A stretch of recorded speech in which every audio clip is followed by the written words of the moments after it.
Friends, బాగున్నారా? నేను మీ పద్మ అంటిని. ఒక చిన్న సలహా మాట. సముద్రంలో కురిసిన వాన వ్యర్థం.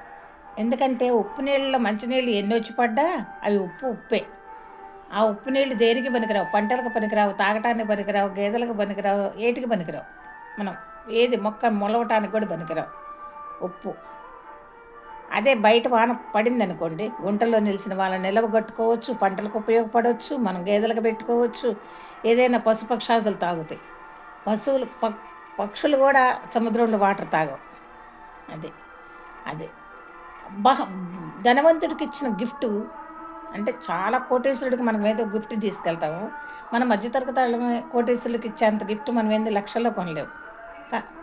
మహా అయితే వేలల్లో కొంటాం అంతే. ఆ వేలల్లో తీసుకెళ్ళి వాడు ఏం చేస్తాడు, తీసుకెళ్ళి పక్కన పెడతాడు.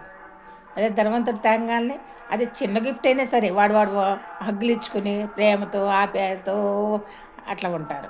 అది వ్యర్థం మనం తీసుకెళ్తే. అది బంధనాలు లేని బంధం.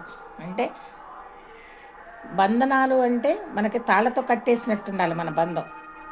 మనం వదిలిపెట్టినా అది మనం వాళ్ళు వెళ్ళిపోయినా సరే ఆ బంధం ఎట్టుంటుందంటే, అయ్యో వాళ్ళు వెళ్ళిపోయారే, వాళ్ళు మన దగ్గర లేరే, ఎన్నాళ్ళు బట్టి కలిసి ఉండామన్న ఆప్యాయత పుట్టుకురావాలి. అలాంటి బంధం లేనిది వ్యర్థం. అది నిజాయితీ లేని ప్రేమ. నిజాయితీగా ఉండాలి ప్రేమలో. ఏ ప్రేమైనా, తల్లి కొడుకు ప్రేమ కానీ, తండ్రి కొడుకుల ప్రేమ కానీ, అక్కా చెల్లెళ్ళు, అన్న తమ్ముళ్ళు, అత్తా కోడళ్ళు, అమ్మ కొడుకులు, ఎవరైనా సరే, అమ్మ కూతుళ్ళు, తల్లి కూతుళ్ళు, ఎవరైనా సరే నిజాయితీగా ఉండాలి ప్రేమ. ఆ ప్రేమ ఏదో ఏదో ఉన్నప్పుడు మాట్లాడుకోవటం, తర్వాత వచ్చి అమ్మ వదిలిందిలే అని నన్నేటట్టు ఉండకూడదు. అలాంటి ప్రేమ వ్యర్థం. మితిమించిన స్నేహం, తనకు మించిన స్నేహం అనమాట అది. మనం మంచిగా స్నేహం, అబ్బో ఇంకేముంది, నీ పళ్ళెంలో నేను తింటాను, నీ ఎంగిల్ నేను తింటాను, నీ గ్లాసులో నేను తాగుతానని చెప్పి స్నేహంగా ఉంటాం. అప్పుడు ఎన్ని కడుపులో ఎన్ని ఎళ్ళగొక్కుతాం.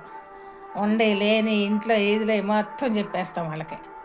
ఒక్క చిన్న మాట రాని, ఏదన్నా పొరపాటు నిద్రలో మధ్యలో భేదాలు రాని అవి తీసుకెళ్ళి పక్క వాళ్ళకి చెప్పేస్తారు. మన ఇంట్లో ఎన్ని ఇదిలో పడతాయి.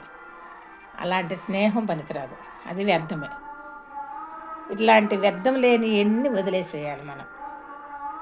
నిజాయితీగా ఉండాలి, మంచిగా పనికొచ్చేటట్టు ఉండాలి, మనకు తగ్గ వాళ్ళతో స్నేహం చేయాలి. ఆ స్నేహం కూడా ఎంత మటుకు చేయాలో, స్నేహం చేసినా కూడా ఎదుటి వాళ్ళు ఎలాంటి మనస్తత్వం ఉందో తెలుసుకోవాలి. ప్రేమ కలిగి ఉండాలి.